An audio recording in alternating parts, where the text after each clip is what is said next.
J'ai eu ce jardin familial relativement vite après mon emménagement à Châlons au mois de mai. Donc j'ai eu le jardin en août et officiellement en octobre.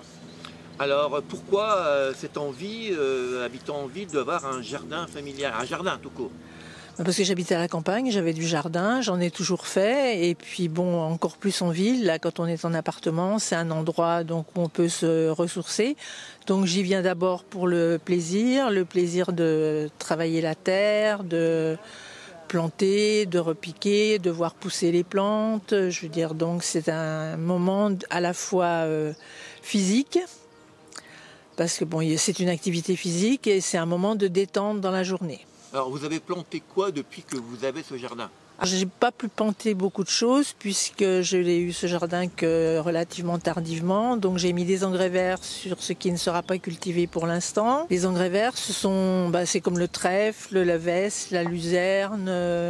Moi j'ai mis de la facélie parce que c'était le plus simple. C'est une plante qui gèle à -5. Donc du coup, les branchages, enfin les grandes tiges restent sur le sol. On les enfouit au printemps et les grandes racines ameublissent le sol et la végétation étouffe les mauvaises herbes. Donc c'est une plante qui est très facile à utiliser pour enrichir le sol, le nettoyer. Et puis en jardin bio, on laisse jamais le sol nu. J'ai mis des fraisiers bien sûr, donc pour le printemps. J'ai mis des oignons blancs pour le printemps. Pour maintenant, j'ai des navets blancs durs d'hiver qu'on récolte bientôt parce qu'ils sont jusqu'en décembre. Ça dépend du temps, de la météo, je veux dire. Donc, j'ai mis des poireaux. Alors là, les poireaux, c'est tout l'hiver jusqu'au printemps.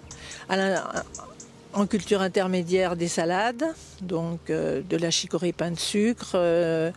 De la batavia, de la frisée, les chicorées italiennes, de la trévise et puis de la chicorée rouge de Vérone que j'aime beaucoup parce qu'en fait on la récolte en février-mars quand il n'y a plus de salade pratiquement.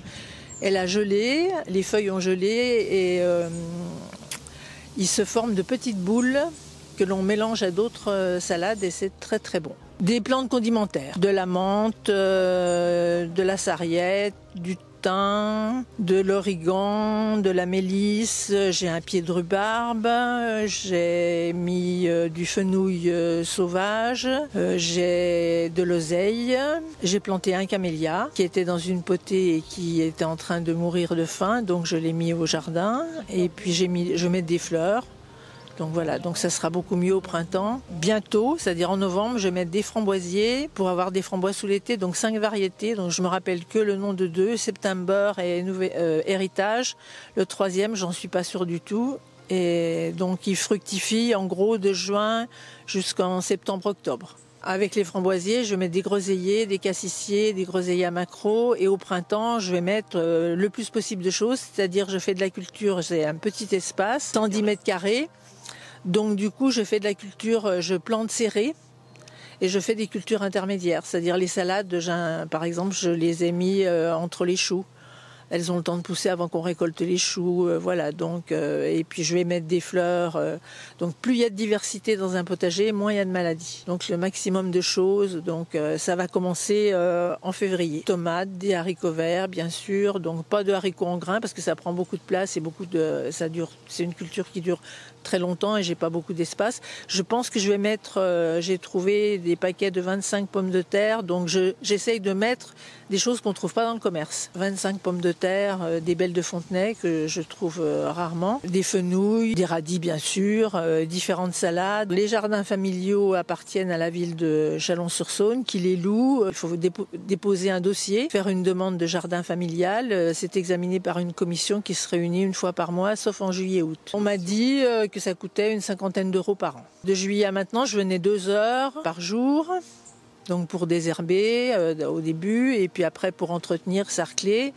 J'y viens tous les matins pour voir comment c'est, donc en promenant mes chiens, donc voir à quoi ressemble le jardin. Et puis, alors en été, un peu plus, je veux dire, mais donc très tôt.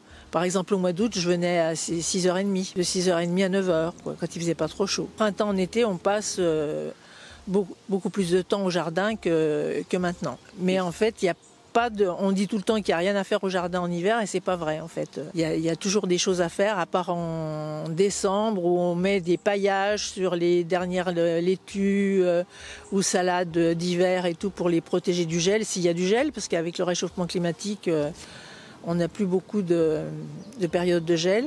Tout le monde n'a pas une cabane, donc il y a des gens qui ont construit leur cabane. Il y avait des jardins qui avaient déjà des cabanes de briques et de brocs. Moi, j'ai un voisin qui a acheté sa cabane, donc voilà, qui me l'avait prêtée.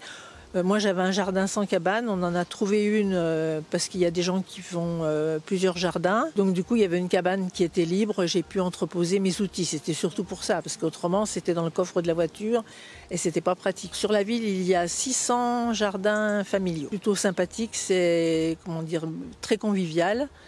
Les gens, j'ai eu beaucoup de gens qui sont venus me voir, dont j'ai eu du mal à retenir les noms pour l'instant, parce que je suis arrivée toute nouvelle. Il y a des gens qui sont là depuis 20 ans, 30 ans.